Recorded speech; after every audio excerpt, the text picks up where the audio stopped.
কাকি এখন ঘাস কেটেছে, মুখ দেখো না।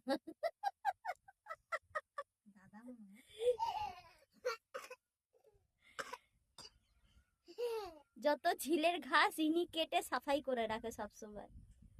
আর এখানে বনি বসে বসে হাসছে।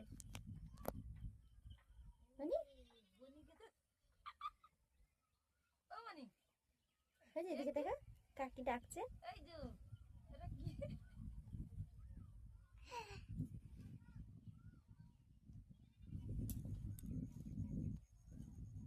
বিশাল বড় ঝিল।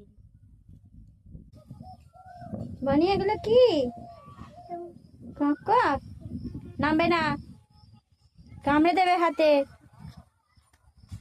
ঠক্কর দিয়ে দেবে। বলো কক। এই যে আমার দিকে দেখো, এই যে হ্যাপি হ্যাপি বনি। এই বনি কক দেখে হ্যাপি। ও বাবা, ওদেরকে ধরতে পারবি না।